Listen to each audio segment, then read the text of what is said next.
Bom, pessoal, bom dia. Falar um pouquinho aqui de renda fixa e crédito.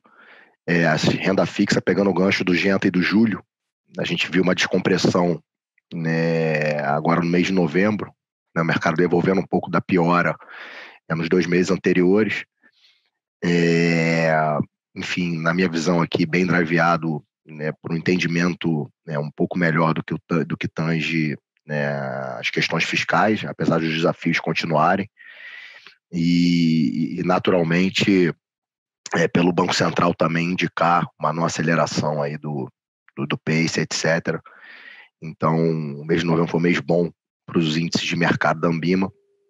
E aí eu gosto sempre de falar para ilustrar, para ficar na cabeça de vocês. A gente pega ali o IMAB, né, que é o índice de mercado das NTNBs, né, a cesta completa dos papéis, teve um mês, enfim, muito forte, 3,47%, ainda acumula uma queda de 1,5% no ano. E quando a gente pega o índice das NTNBs longas, o mês foi de 4,47%, porém ainda com uma detração no ano de 6,23%. A gente está super alinhado aqui no que tange, né, o cenário prospectivo, né? O Júlio comentou bastante de redução de risco, enfim, de atenção aos desdobramentos locais e externos. E aqui na renda fixa barra crédito, a gente está com a cabeça similar. Então, a gente aproveitou, no caso dos fundos com risco de mercado, para seguir reduzindo o risco. Então, quando a gente pega aqui a nossa família de fundos de previdência, a família Horizonte, a gente talvez esteja com a menor alocação de risco da história do fundo. Esse fundo já tem 8 anos.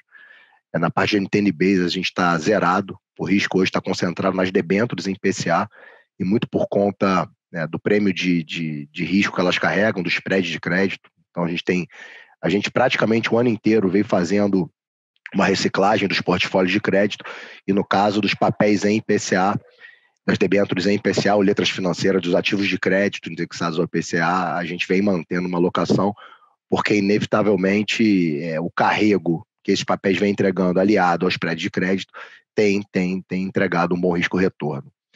Quando a gente para olhar os demais fundos de crédito com risco de mercado, no caso do XP debêntures incentivadas, do próprio XP inflação, que são fundos que carregam uma parcela no caso dos XP debêntures incentivados, é um fundo de crédito, em IPCA, mas no caso do inflação, a gente tem uma parcela que hoje está próxima a 45%.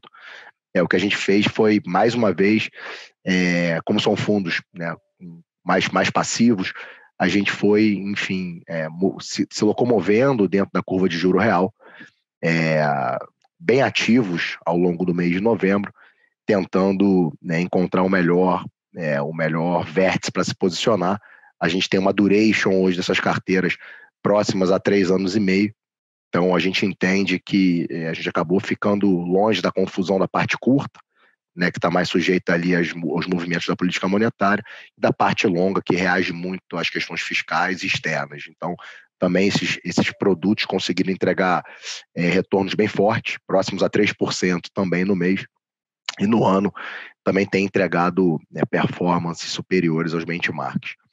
Quando a gente para olhar os fundos de crédito propriamente ditos em CDI, a gente vem comentando já, né, nas nossas interações com os investidores, que a gente já começa a perceber alguns excessos na precificação, né, de algumas operações a mercado, tanto no que tange prazos para as operações emitidas, né, pelas empresas, quanto em alguns prêmios de risco. Então, a gente ficou mais seletivo ainda no mês de novembro. A gente ficou fora de alguns book buildings, ou mais uma vez, ou porque os prêmios, né, estão fora do que a gente estima aqui para os nossos produtos. Para ilustrar, a gente viu operações de 10 anos de prazo tentando vir a mercado com prêmios de 1,5% sobre o CDI, algo nessa linha. A gente acha magro, independente aqui do emissor, tá? Mesmo o emissor com fluxo de caixa previsível, etc., a gente acha magro, porque a gente faz conta aqui, pelo menos, de um prêmio de liquidez. Então, a gente achou muito esticado. E também, né, inevitavelmente, prazos muito longos, né, entrando num cenário em 22 de eleição, né, um externo mais desafiador por conta de Estados Unidos, que o Júlio e o Genta comentaram muito bem, e por conta de talvez uma desaceleração na China. A gente também aqui está um pouco mais cético, né, para prazos de algumas emissões. Olhando ainda no que tange o risco de crédito, dos emissores, e é também um ponto que a gente vem comentando muito, né, desde lá do Covid, né, de março, abril do ano passado, as empresas passaram muito bem, né, no que tange o fluxo de caixa por esse um ano e meio. Né, quando a gente olha os resultados trimestrais, as empresas reportaram o terceiro TRI desse ano, resultados, na maioria dos casos, superando expectativas. O desafio é olhar para frente. Né? Então, quando a gente discute um juro, né, ao longo de todo o ano de 2022, próximo a 12%, e talvez com um ciclo econômico pior, né, já tem gente falando de contração do PIB no ano que vem, as revisões que a gente pega dos economistas no Focus são revisões cadentes a cada semana. A gente aqui tem revisado também a cada indicador de alta frequência que sai. Então, quando a gente olha esse cenário de um juro alto ao longo de todo o ano que vem e uma atividade mais fraca, inevitavelmente isso bate no setor corporativo, e a gente entende que talvez os resultados e a geração de caixa das empresas seja um pouco diferente daquela que a gente viu nos últimos anos, e isso também tem ensejado a gente aqui ser um pouco mais seletivo nas alocações. Então, a gente olha, né, o setor de consumo interno aqui, o varejo, né, a gente olha até mesmo, né, para o setor de commodities, a gente está realmente mais atento aqui na precificação, nos prazos e nas alocações dos nossos portfólios.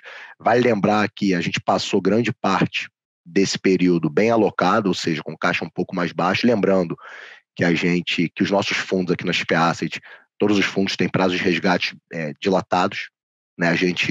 Aqueles fundos de mais curto prazo, né, que a turma conhece como cash enhanced, a gente não tem aqui, até porque a gente não entende muito bem essa estratégia. E são esses fundos que, nos piores momentos, acabam trazendo um pouco mais de volatilidade para o mercado, porque, como aconteceu no ano passado, se o investidor decide sair desse produto, o gestor tem que fazer uma venda quase que um fire sale, né, uma venda forçada dos ativos. Isso acaba retroalimentando performances ruins e, consequentemente, deflagram mais resgate. Então, a gente entende que esses fundos que vêm captando mais do que os demais produtos são um risco, então a gente também vem reduzindo, né, a exposição, porque a gente olha com uma luz já quase vermelha aqui para a captação que esses produtos vêm tendo. Olhando um fundo em especial, que teve uma performance abaixo do CDI nesse mês, que foi o XP Corporate Plus, a gente segue super construtivo com o mandato, mas a nossa alocação, né, na carteira de bonds, né, de bonds offshore, já chega no terceiro mês de performance ruim. Nesse mês teve uma detração de 0,20% da cota. Então, acho que, como mais uma vez o Gento e o Júlio comentaram, o cenário externo, né, tem se mostrado desafiador. Lá fora, os players que operam esses ativos são mais reativos, né, no que tange a notícias de Brasil, então acaba que em momentos ruins, macroeconômicos, de discussões ruins à frente, eles esquecem de olhar para o fundamento do crédito, né, a precificação se dá toda pelo cenário macro. Então, por mais que o mercado local, que como eu comentei, os índices de mercado tenham indo bem no local, lá fora as empresas sofreram, né, e a nossa carteira aqui acabou sofrendo um pouquinho mais, por mais que a gente viesse reduzindo já a exposição. Então, essa detração acabou trazendo o resultado do fundo para baixo do CDI, mas a gente segue construtivo, tem tentado olhar algumas oportunidades. Eu acho que, um caso emblemático, que acho que grande parte de vocês deve ter olhado, a Stone, ela tem um bonde lá fora dela, né, que opera um bonde de 7 anos, está operando nos níveis de 85 do valor de face, que dá um yield em dólar anual de 7%. Né? A gente tem aqui feito bastante conta, tentando entender os desafios da empresa, porque a gente acha bem atraente esse carrego para o fundo, mas não fizemos nada ainda, mas só para ilustrar, né, o nível de precificação dos papéis lá fora. E para finalizar, né, já olhando para o mês de dezembro, a gente segue bem atento agora como é que vai se dar como é que o mercado, né, vai começar a discutir eleição, né? O mercado já tem dado indícios de que já está olhando para esse negócio. A gente aqui, naturalmente, esse negócio eu deixo ali para o time macro, enfim, para o Genta, mas como esse negócio tem um desdobramento na renda fixa, a gente tem ficado bem atento para ou, né, naturalmente, né, reduzir a exposição ou até quando tiver alguma loucura para algum dos lados, ser oportunista aqui e montar alguma posição. Passando para os fundos de crédito estruturado, a gente vem trabalhando um pipeline de uma forma bem ativa e, poxa, ao longo das interações que eu também tive no mês, né, com os investidores, é um pouco diferente, né, dos ativos mais líquidos, porque, poxa, desde que a gente identifica o ativo, origina e passa, aprova e começa a estruturar, a gente tem um prazo de pelo menos 2 meses, então a gente já vem desembolsando o caixa para algumas operações, mas dentro desse cenário de incerteza, a gente também acabou reduzindo um pouco a marcha para esse desembolso, e a gente segue, enfim, super tranquilo, porque, enfim, histórico longo já dessa família de fundos, a gente, poxa, né, errou muito pouco, né, e não é agora, dentro desse cenário desafiador à frente, que a gente vai acabar correndo para alocar um caixa em ativos que são menos líquidos, né, e que se na necessidade de alguma saída a gente vai precisar fazer uma venda forçada e a gente não quer fazer isso.